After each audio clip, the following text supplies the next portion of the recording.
सो ये class 12 previous year का एक बहुत ज़्यादा इंपॉर्टेंट यहाँ पे क्वेश्चन है और थोड़ा सा डिफिकल्ट भी है, पर मैं आपको अच्छे से समझाने की कोशिश करूँगा। क्या है यहाँ पे integration of sine to power 4x dx। कैसे इसको इंटीग्रेट करेंगे, देखो ध्यान से देखना। हम इसमें अभी सबसे पहले क्या करेंगे, इसमें एक ट्रिक होती है, देखो आपको जब प्रैक्टिस करोगे तब धीरे धीरे तभी आएगी। इसमें हमें क्या करना पड़ेगा, हमें 4 से डिवाइड और 4 से मल्टीप्लाई करना पड़ेगा। क्यों करना पड़ेगा आपको समझ में आ जाएगा। 4 से मल्टीप्लाई करो और 4 से मैंने डिवाइड कर दिया क्योंकि भारी रखा है, कॉन्स्टेंट है, और 4 से मल्टीप्लाई कर दो। देखो अब 4 साइन की पावर 4x जो है, मैं उसको कैसे लिख सकता हूँ, 1/4 2 साइन स्क्वायर एक्स का होल स्क्वायर। क्या मैं इसको ऐसे लिख सकता हूँ, ध्यान से देखो। अगर मैं इसका स्क्वायर करूँगा तो 4 हो जाएगा और साइन की पावर 4x हो जाएगा। मैं इसको ऐसे लिख सकता हूँ, इसलिए मैंने यहाँ पे ये बनाया। अब ध्यान से देखना, एक आइडेंटिटी होती है जो आपको पता होनी चाहिए। क्या होती है एक आइडेंटिटी, देखना। 1 - cos 2x की आइडेंटिटी होती है। 1 - cos 2x की आइडेंटिटी क्या होती है, 2 साइन स्क्वायर एक्स।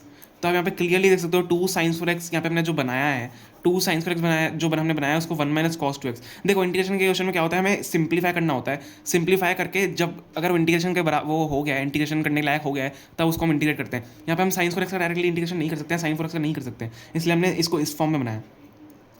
क्या हो जाएगा, 1/4 2 साइन स्क्वायर एक्स की मैं क्या डाल सकता हूँ, 1 - cos 2x।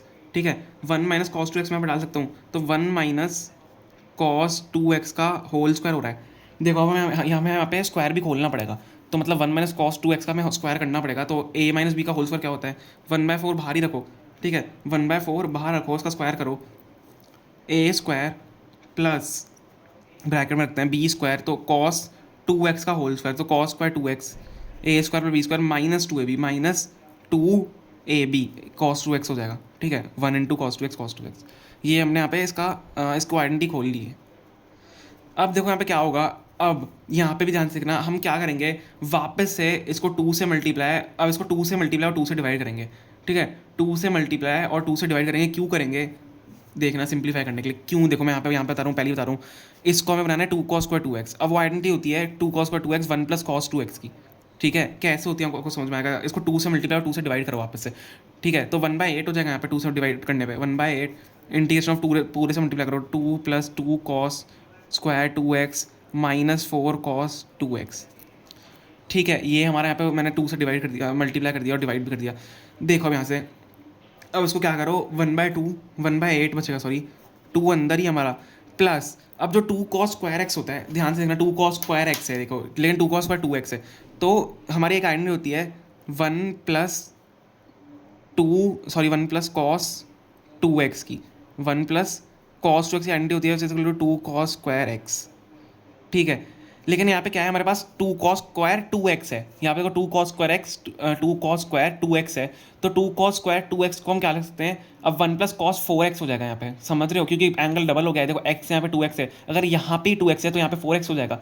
ये तो सिंपल मैथ्स है, तो आनी चाहिए आपको यार। 1 + cos 2x है तो 1 + cos 4x हो जाएगा, तो यहाँ पे क्या लिख सकता हूँ मैं, 1 + cos 4x आइडेंटिटी है। ठीक है, ध्यान रखना, यहाँ पे दो आइडेंटिटी हमारी लग रही है, साइन एक्स वाली भी और कॉस एक्स वाली भी।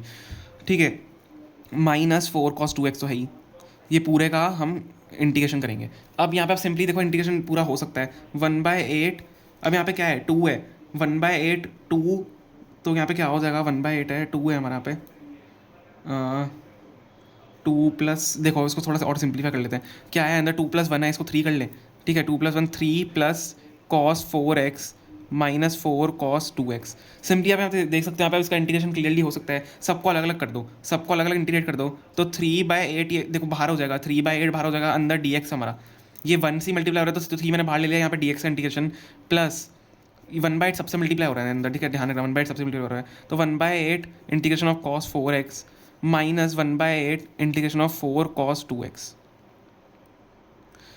ठीक है, यहाँ पे हम इसको सिंपली इंटीग्रेट कर लेंगे। कैसे होगा, अब dx का इंटीग्रेशन क्या होता है, x होता है, तो 3/8x या 3/8x प्लस cos 4x का इंटीग्रेशन क्या होता है, sin 4x। cos 4x का इंटीग्रेशन क्या होता है, sin 4x। तो sin 4x अगर होता है तो जो एंगल 4x है उसका जो डिफरेंशिएशन होता है, जैसे cos 4x का इंटीग्रेशन में sin 4x किया, तो उसका जो डिफरेंशिएशन है sin 4x, तो जो 4x एंगल है उसका जो डिफरेंशिएशन होता है वो नीचे जाता है इंटीग्रेशन करके।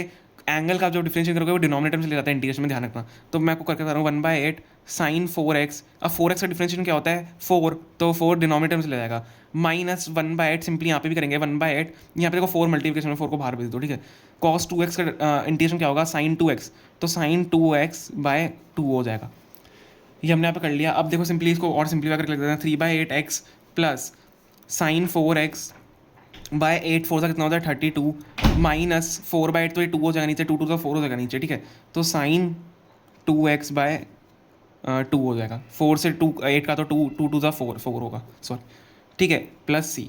यही हमारे यहाँ पे आंसर है 3/8x plus sine 4x/32 minus sine 2x/4। Important था काफ़ी, पर मैंने आपको बहुत ईजी तरीके से समझाया। दो यहाँ पे आइडेंटिटीज लग रही है, एक 1 + cos 2x वाली और एक 1 - cos 2x वाली। ओके, ध्यान रखना, यही आपका यहाँ पे आंसर है। Thank you so much.